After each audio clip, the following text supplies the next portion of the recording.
गीदड़ और पंडित। आइए कथा श्रवण करें। प्राचीन समय की बात है।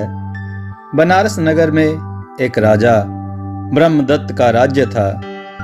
उसे राजा का पुरोहित बहुत तंत्र मंत्र जानता था, पर वशीकरण मंत्र अभी तक सिद्ध नहीं कर पाया था। एक दिन उसने वह मंत्र भी सिद्ध करने की ठान ली ताकि राजा भी उसके वश में रहे। पुरोहित बनारस के पास एक घने जंगल में गया। वहां उसने एक बड़े वृक्ष के समीप मृगछाल बिछाकर आसन लगाया और आंखें मूंद कर मंत्र का जाप करने लगा। एक गीदड़ उसे देख रहा था। गीदड़ को आश्चर्य हुआ।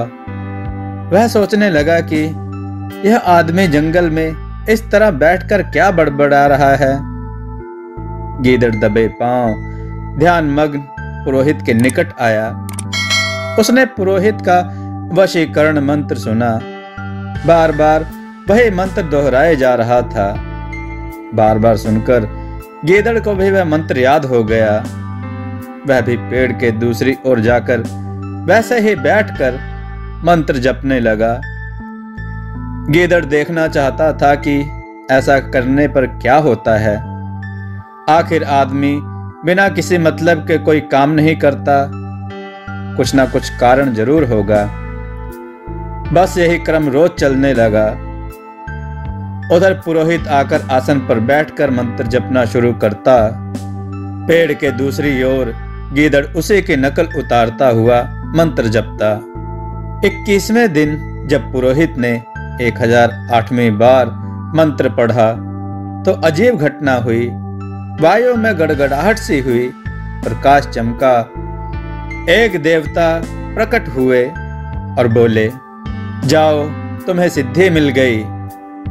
फिर वह लुप्त हो गए। पुरोहित खुशी से नाचने लगा। आह, अब मैं वशीकरण मंत्र सिद्ध बन गया। सब मेरे इशारों पर नाचेंगे। तब गीदड़ को पता चला कि वह वशीकरण मंत्र था। पुरोहित तो चला गया। गीदड़ बोला, भाई, जब देवता ने आशीर्वाद दिया था तो उनका हाथ मेरी ओर भी उठा था। मैं भी सिद्ध तो नहीं बन गया। तभी वहां से उसे एक चीता जाता दिखाई दिया। गीदड़ ने मंत्र पढ़कर कहा, ऐ चीते, वापस मुड़ और भाग। उसके आश्चर्य का ठिकाना न रहा जब चीता मुड़ा और दुम दबाकर दौड़ गया।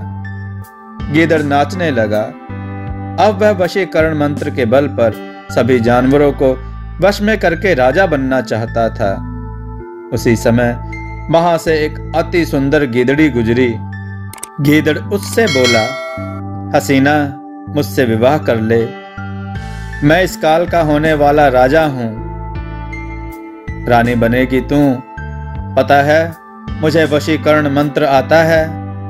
ऐसा कहकर उसने एक खरगोश को पंजों में जकड़े हवा में ऊपर उड़ते चील से मंत्र पढ़कर कहा, ऐ चील, यह खरगोश मेरे चरणों में डाल दे। चील पर मंत्र का असर हुआ। वह मुड़ी और उसने आकर खरगोश गीदड़ के पैरों में डाल दिया। गीदड़ी तो भौचक्की रह गई। वह तुरंत उससे शादी के लिए राजी हो गई। बस आनन फानन में सारे जंगल में गीदड़ के मंत्र की बात फैल गई। सब उससे डरने लगे। किसी ने उसका विरोध किया तो उसने मंत्र पढ़कर उसे खरगोश बना दिया।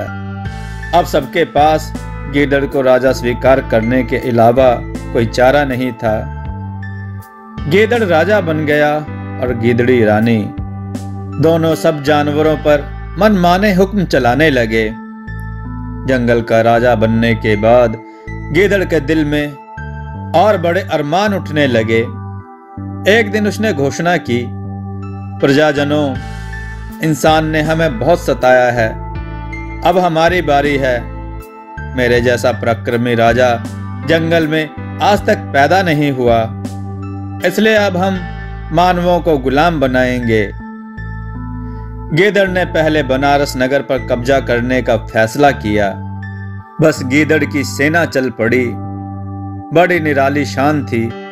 जंगल के सबसे बड़े हाथी पर शेर खड़ा हो गया। शेर की पीठ पर गीदड़ और उसके पीछे गीदड़ी बैठी। इस प्रकार वह सेना के बीच में अलग ही नजर आते थे। उनके आगे पीछे दाएं बाएं शेर, बाघ, भालू, चीते व भेड़िए की टोलियां थीं। उनके पीछे गैंडे, जंगली सूअर, जंगली बैल और भैंसे, और पीछे जंगल के दूसरे जानवर। बड़ी विशाल सेना थी। रास्ते में उन्होंने कई गांव उजाड़ दिए। खबर पाकर बनारस में भगदड़ मच गई। नगर खाली हो गया। सब राजा के साथ किले में बंद होकर बैठ गए। जंगली सेना किले के द्वार तक पहुंची। गीदड़ हूं हूं करके ललकारने लगा। उसे समझ नहीं आ रहा था कि क्या किया जाए। क्या वह आत्मसमर्पण कर दे? पुरोहित को खबर मिली तो वह राजा के पास गया। उसने राजा को कुछ उपाय करने का आश्वासन दिया। पुरोहित बहुत चतुर था। पुरोहित किले के परकोटे पर आया। गीदड़ को देखते ही उसका माथा ठनका। उसे लगा इसे कहीं देखा है। गीदड़ ने चिल्लाकर कहा, अपने राजा से आत्मसमर्पण के लिए कहो, वरना हम किले के अंदर घुसकर सबको मार डालेंगे। पुरोहित ने पूछा, गीदड़ राजा, हम किले का द्वार नहीं खोलेंगे तो किले के भीतर कैसे घुस पाओगे? गीदड़ भभक कर बोला, मैं शेरों को दहाड़ने का आदेश दूंगा। उनकी दहाड़ों से किले की दीवारें भरभरा जाएंगी। फिर हाथी और गैंडे टक्कर मारकर दीवारें गिरा देंगे। धमकी खतरनाक थी। पुरोहित ने सोचा कि इनमें फूट डालकर ही बात बन सकती है, इसलिए उसने जानबूझकर गीदड़ को उकसाया। लेकिन शेर और हाथी तो बहुत श्रेष्ठ जानवर हैं। वे एक तुच्छ गीदड़ का आदेश क्यों मानेंगे? गीदड़ चिल्लाया, मूर्ख, यह सब मेरे गुलाम हैं। मुझे वशीकरण मंत्र आता है। मैं जो आदेश दूंगा वह सबको करना पड़ेगा। चालाक पुरोहित ने और उसे उकसाने के लिए कहा, यकीन नहीं आता। अच्छा, जरा जिस शेर पर आप बैठे हो उसे दहाड़ने का आदेश देकर तो दिखाओ। गीदड़ फी फी फी करके हंसा और बोला, अभी देख। गीदड़ ने आदेश दिया, शेर दहाड़ो। आदेश पाते ही शेर दहाड़ पड़ा। दहाड़ सुनते ही सब जानवरों का कुदरती स्वभाव जाग उठा। वशीकरण मंत्र का असर उड़ गया। नीचे वाला हाथी घबराकर बहक गया। वह भी चिंगाड़ उठा। उसके बहकते ही गीदड़ और गीदड़ी धड़ाम से नीचे आ गिरे। साथ ही शेर नीचे कूदा। बाकी शेरों से भी चुप नहीं रहा गया। वे सब भी दहाड़ उठे।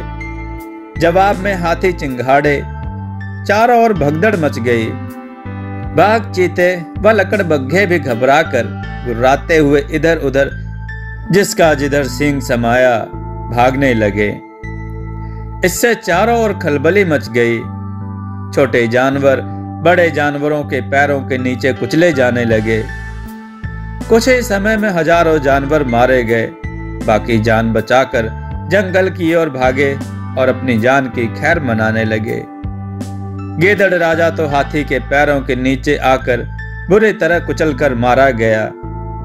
गीदड़ी शेर को हवा में छलांग मारते देख डर के मारे ही मर गई।